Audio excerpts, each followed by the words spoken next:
বন্ধুরা, আরেকবার আমরা আপনার তোমাদের কাছে চলে এসেছি। এর আগের ভিডিওটাতে আমরা নিফটির অ্যানালিসিস করলাম। আহ, আমার মনে হলো যে নিফটি অ্যানালিসিসের সঙ্গে সঙ্গে আরও কিছু স্টক আমাদের দেওয়া উচিত, যেটা তোমাদের র্যাডারে থাকবে, যেটা তোমরা আগামী দিনে নিজের পোর্টফোলিওতে অ্যাড করতেও পারো। প্রথমেই ডিসক্লেমার বলে দিই, this is a video only for educational purpose.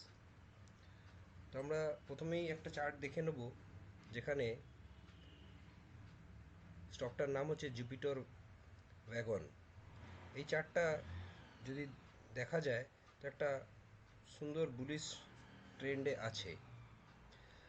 R Jupiter wagon হচ্ছে রেলওয়ে স্টক সেক্টরের স্টক, যেখানে আমরা দেখেছি যেটা একটা ভালো ব্রেকআউট দিয়েছে অ্যালং উইথ ভলিউম। এই মার্কেট পড়ছে, কিন্তু তাও এই স্টকটা সুন্দরভাবে সাপোর্ট নিয়ে একটা রেঞ্জের বাইরে বেরিয়ে অল টাইম হাইয়ের দিকে ক্লোজ দিয়েছে। এখানে আমরা দুটো জিনিস অ্যানালিসিস করতে পারি, যে এই যে ব্রেকআউটটা দিয়েছে, এই ব্রেকআউটটা উইথ ভলিউম দিয়েছে।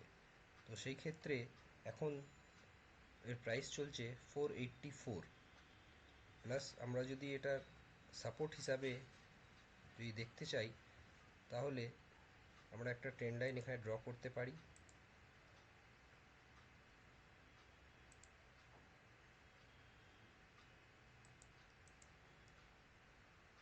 এই ট্রেন্ড লাইনটা যতক্ষণ না ও ব্রিজ করবে, ততক্ষণ আমাদের এই একটা বুলিশ ট্রেন্ড কন্টিনিউ করতে পারে। আর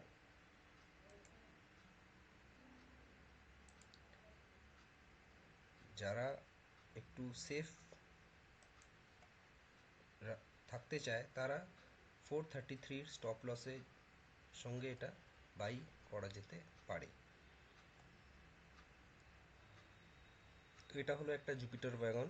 এটা নিজেদের পোর্টফোলিওতে অ্যাড করা যেতেই পারে, যদি তোমরা চাও যে হ্যাঁ, এই সেক্টরটা একটা বুলিশ ট্রেন্ডে আছে, তো আমরা এটা রাখা রাখা যেতেই পারে জুপিটার ওয়াগন। এছাড়া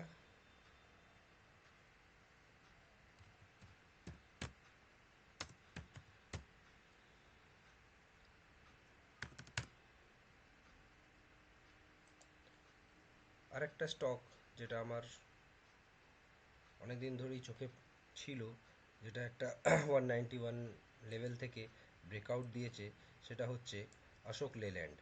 অশোক লেল্যান্ড একটা রেঞ্জের ভেতরে ছিল 191 আর 164। এইখান থেকেই বারে বারে ওঠানামা করছিল। আর ফাইনালি একটা সুন্দর ব্রেকআউট দিয়েছে।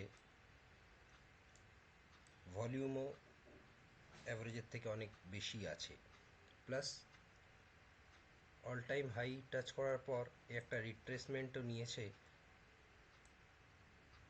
এখান থেকে 191-এর সাপোর্ট থেকে উপরের দিকে একটা আপট্রেন্ড তৈরি করতে পারে। তো এই স্টকটাও আমরা নিজেদের নজরে রাখবো, যেটা কি করছে, আগামী দিনে আমাদের পোর্টফোলিওতে অ্যাড করতে পারি কি পারি না।